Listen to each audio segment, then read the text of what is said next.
For more than 30 years, Professor Emeritus Gordon Henderson led the UCLA Bruin Marching Band onto the football field on game days.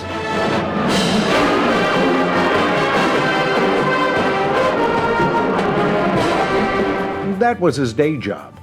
We're here to honor him for his side work, if you will, much of it with the Santa Clara Vanguard, which began in the early 80s. A horn instructor who eventually became part of the visual design staff, and then musical arranger. And those are just a few of the titles behind Gordon's name. Talk about versatile. Gordon would go on to work with the Cavaliers, Cadets, Troopers. The list goes on, and it's an impressive one. Gordon Henderson has left a big handprint on the corps of DCI. Thank you to Drum Corps International and the members of the Hall of Fame for awarding me this great honor. I'm thrilled to be included in this class with Scott Burma, John Vanderkoff, and the late great Michael Duffy. I'd like to thank Rick South for submitting my application, and to those who wrote letters in support, Tim Salzman, Dean Westman, and Jim Campbell. I started in Drum Corps as a fan. The first show I ever saw was the 1973 Bluegrass Nationals in Lexington, Kentucky, and I walked away with the Stockton Commodores being my favorite corps. The first Drum Corps person I interacted with was Earl Joyce, who is known as the father of modern judging. In 1975, after a band contest he judged, he spent an hour with me after critique was finished to talk about the drill I wrote for one of the bands. I first attended the DCI finals in 1976 at Franklin Field in Philadelphia, and I became a huge fan of the Blue Devils.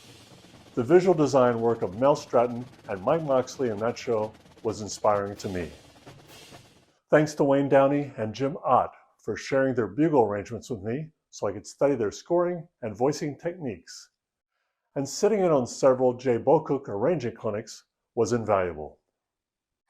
Based on Tim Salzman's recommendation, Gail Royer hired me in 1983 as a soprano bugle instructor for the Vanguard, even though I had never touched a bugle before.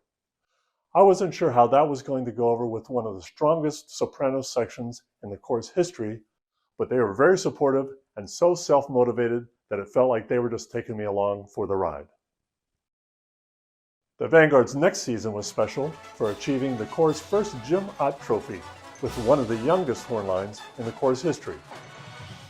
Watching 16-year-old Chuck McKinnon play his solo at finals that year was probably the most nervous I ever was at a DCI show, but he played great.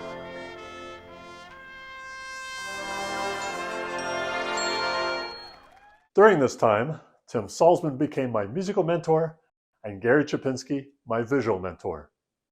In 1988, Gail Royer asked me to arrange Masquerade and a few other parts of the Vanguard's Phantom of the Opera show, and my role as an arranger evolved from there. Hall of Famer Frank Doherty recommended me to conduct a clinic in 1989 with a Japanese band visiting Los Angeles that led to me working with the Tenrikyo Aimachi Band from Nagoya, Japan as their arranger for the past 34 years. So thank you, Frank, for opening that door for me.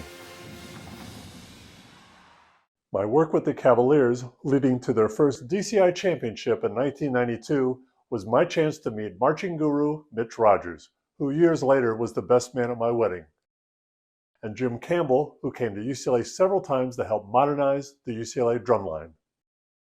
Other drum corps staff I brought in to work with my band included Ralph Hardiman, Glenn Crosby, Sherry McGinnis, Jose Rincon, and Michael Zapanta. When the Vanguard played The Canyon by minimalist composer Philip Glass in 1999, I remember telling percussion arranger Jim Casella at the March camp that we were really going out on a limb, and that we would either win or not make finals. Fortunately, the Vanguard finished the season with their 6th DCI championship. In 2003, Dean Westman asked me to spend a week with the cadets to work with the tuba section during spring training. The next week, I got a call to fill in for the rest of the summer after Dean broke his leg. Dean, I'm really sorry you broke your leg, but I had an awesome summer with your horn line. The longest lasting effect of working with the cadets was recruiting their drum major, William Plink, to come to UCLA as a teaching assistant for 5 years. William is now the director of the University of Memphis Marching Band. Other TAs I recruited from Drum Corps included Steve Mason, Aidan Ritchie, Nathan Eby, Luis Cardenas Casillas, and Kevin LaBeouf, and a former Vanguard bass drummer, Kelly Flickinger, later became assistant director. Watching and staying in touch with these and many more people as they have become successful as teachers and in other fields has been very rewarding.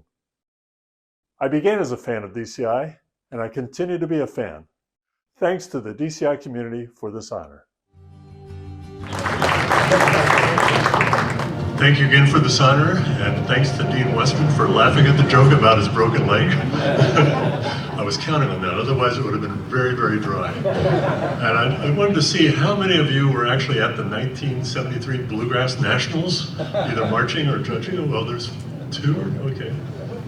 Okay, so a few of us are still around. It was a great show. Thank you very much.